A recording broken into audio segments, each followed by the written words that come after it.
Aujourd'hui, on va parler du député LFI Thomas Porte, qui, je le rappelle, est suivi par une enquête pour apologie du terrorisme, parce qu'il y a plein de photos de lui où il est à côté de terroristes du Hamas, de mecs proches des frères des musulmans, etc., qui est actuellement dans un drama parce qu'il a eu une prise de parole antisémite à l'égard du peuple israélien. Et il demande notamment à ce que carrément les athlètes israéliens soient interdits de Jeux Olympiques. On va écouter ça, je vais mettre un filtre, hop, parce que l'extrait est passé sur toutes les chaînes de TV, donc ça ne me surprendrait pas qu'il y ait les petits malins qui aient mis les droits d'auteur dessus. Nous sommes à quelques jours d'une échéance internationale qui va se tenir à Paris, qui sont les Jeux Olympiques. Et moi je suis ici pour dire que non, la délégation israélienne n'est pas la bienvenue à Paris. Les sportifs israéliens ne sont pas les bienvenus aux Jeux Olympiques à Paris. Et il faut utiliser cette échéance, tous les leviers que nous avons pour créer des mobilisations. Mais oui, évidemment, celui qui lance son javelot est évidemment responsable de tout ce qui se passe, alors il faut l'interdire de Jeux Olympiques, d'accord, évidemment, évidemment. Il faut engager des poursuites contre l'imam Thomas Porte pour incitation à la haine raciale. Aujourd'hui en France, tu peux tenir des propos antisémites, appeler à l'insurrection et être député. Et il ne peut pas être poursuivi, voire il peut même se victimiser. Je ne sais pas pourquoi, mais je sens que cela ne va pas durer et que ces types vont dégager. Ici, c'est Jordan Bardella qui réagit en jetant en pâture les athlètes israéliens. Thomas Porte, député de la France Insoumise, confirme que son parti, soutien du Hamas, est animé par un antisémitisme virulent. C'est la même haine décomplexée et aveugle qui tua des athlètes israéliens au JO de Munich en 1972. Parce que oui, du coup, en faisant ça, il y a tout l'électorat de Jean-Luc Mélenchon à qui on adresse un message très fort, à savoir qu'on peut légitimement aller éclater les athlètes israéliens. Et c'est extrêmement dangereux. De toute façon, la LFI attise la haine, mais de jour en jour, sur tout le monde, sur les Israéliens, sur les Français, notamment de droite, enfin c'est insupportable. Et du coup, Gérald Darmanin a annoncé que la délégation israélienne fera l'objet d'une sécurisation renforcée par les forces de l'ordre pendant toute sa présence sur le territoire national. C'est-à-dire que tu as un parti en France qui incite à l'émeute, voire à tuer des gens.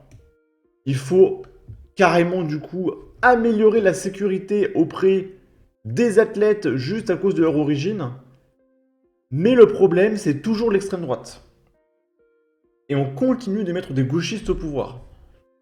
Et ça, je comprends pas. En danger. Il y a 15 jours, j'ai proposé, annoncé au président de la République que les délégations israéliennes soient intégralement protégées par la police française, 24 heures sur 24, y compris les arbitres, y compris les délégations olympiques. Donc nous avons pris cette décision parce qu'effectivement, les athlètes israéliens, on le sait depuis les Jeux de Munich, bien sûr, mais très récemment encore, sont particulièrement visés par des attaques. Et donc nous protégerons l'intégralité des équipes et des individus. Je veux dire que ce député de la France Insoumise met une cible dans le dos à ces athlètes israéliens. Ces relents d'antisémitisme dans ses propos sont évidents. Il n'attaque pas la délégation nord-coréenne ou iranienne.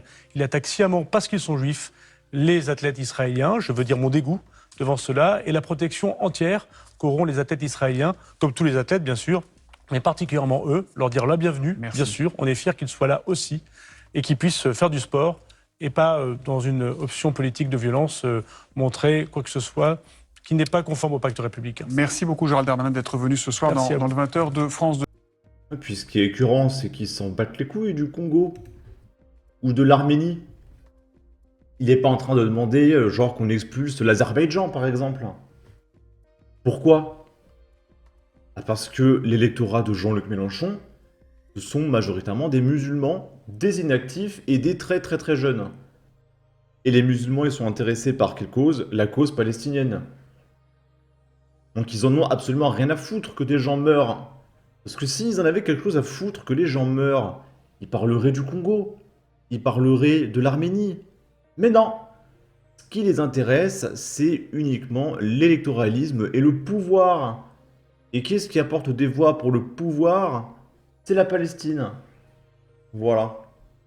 Ce sont des gens bien, ils sont humanistes, d'accord. Là, c'est le maire de Nice qui demande, premier degré, la dissolution de la France insoumise, qui est beaucoup trop dangereuse, et je suis d'accord avec lui. Je comprends même pas qu'il soit encore en activité, sans déconner. Et il a dit, je cite, « Je demande une procédure de dissolution soit engagée à l'encontre de la LFI et dans l'attente, la suppression de toute aide politique contre ce parti et ses membres qui se sont définitivement mis au banc de la nation. » Ensuite, on va regarder CNews réagir aux propos de Thomas Porte. Il y en a pour 3-4 minutes, mine de rien. Porte se contente pas. D'abord, les élections, elles sont terminées. Il y a même plus, si j'ose dire, la Libye électoraliste. Il continue à semer la haine. C'est pas simplement qu'il aurait pu demander, dans le cadre de son antisionisme chronique, l'interdiction aux JO des Israéliens. C'est pas ça qu'il fait. Il appelle la foule à se manifester contre les athlètes israéliens. La réalité, elle est là. Il jette de l'huile sur le feu, ça peut être extrêmement dangereux, compte tenu de l'endroit où ça se passe, tout ça. Donc, c'est pas seulement un irresponsable haineux.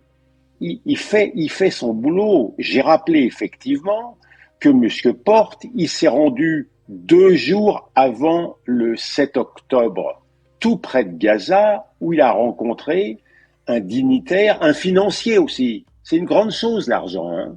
Un financier très proche du Hamas et qui est considéré comme une organisation terroriste et par les Américains et par le parquet français qui enquête sur cette association humanitaire proche du Hamas. Donc, effectivement, Avocats sans frontières, je l'ai déjà annoncé il y a plusieurs jours, va porter plainte pour intelligence avec une organisation terroriste. C'est un délit qui existe et la barre est pas très haute, hein. Il suffit d'avoir des rapports avec des terroristes classés. Il se trouve que le FPLP et le Hamas sont considérés par la France comme des organisations terroristes. Donc, il devra rendre des comptes. Entre nous soit dit, dans un pays, dans un État normal, ça fait longtemps qu'ils auraient dû déjà être mis en examen à la demande du parquet. Mais on fera le boulot. On ira évidemment jusqu'au bout. Et ici, Oui, moi, M. Porte, c'est un élu qui me dégoûte. D'abord, quand il avait mis la tête d'Amnist sous son pied comme un ballon, il avait été sanctionné pour ça. Monsieur Dussopt. Ensuite, M. Dussopt, qui est pas un farouche pro-RN, mais en tout cas, j'ai des principes républicains comme celui de serrer la main à des élus qui sont élus par le peuple. Et effectivement, cet élu, il a indigne de l'écharpe tricolore qu'il porte. Aujourd'hui, effectivement, ce genre de message et de manifestation, alors qu'on a une délégation israélienne qui arrive en France dans le cadre des Jeux Olympiques, c'est être une cible derrière le dos des Juifs. Mais pour la campagne, moi, je l'avais dit, la France Insoumise, c'est le parti anti-flic, anti-France, anti-juif. C'est pas pour caricaturer, c'est la réalité de leurs propos, de leur idéologie et des soutiens qu'ils font à des visées électoralistes. Mais en réalité, c'est bien insulter cet électorat communautaire qui vise par ce genre de déclaration. Et moi, je l'ai toujours dit, l'ADN de la France, c'est les juifs. Et si les juifs quittent la France, on perdra notre âme. Et donc, moi, je leur apporte mon total soutien. J'ai des amis qui sont juifs. Et aujourd'hui, je peux pas tolérer et accepter que dans la rue, ils ne mettent plus la kippa parce qu'ils ont peur d'être agressés, que à l'école, ils ne puissent plus dire leur religion, là, ou en tout cas, pouvoir être fiers de leur religion parce qu'ils sont menacés, un peu comme les enfants de policiers, un peu comme cette profession que je défends tant, parce que aujourd'hui, les juifs sont menacés par ce parti qui soigne cette haine du juif. Et j'en termine là. Monsieur Diawara, le député de la France Insoumise de Seine-Saint-Denis, il a qualifié Monsieur Glucksmann, qui est pas non plus un de mes amis, comme étant le candidat du sionisme. Et aujourd'hui, c'est des gens qui travaillent avec le Parti Socialiste, qui sont dans la même coalition, dans la même entreprise. Absolument. Donc moi, je veux bien qu'on m'explique que le problème des Juifs, c'est le RN quand ces gens-là nous critiquent, mais la réalité, les faits, les élus, les partis, les accords qui ont été noués durant ces élections, elles sont irrévocables et elles sont incontestables. C'est celle de l'alliance avec le diable. Et aujourd'hui, la Macronie a fait une alliance avec le diable. Moi, pardon, mais quand on défend la police, quand on défend les Juifs, on peut pas appeler à voter pour un France Insoumise parce que c'est faire contraire à ses valeurs et c'est ce que les Français supportent plus. On peut pas dire voter contre la France Insoumise et puis quand on est au second tour pour sauver son siège,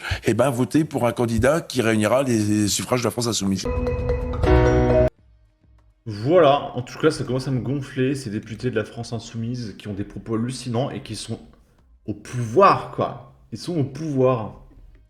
Bref. En tout cas, n'hésitez pas à donner votre avis, votre opinion, à partager, liker, commenter, ça aidera au référencement de la vidéo sur YouTube. Abonnez-vous, suivez-moi sur Twitter. prenez soin de vous, salut!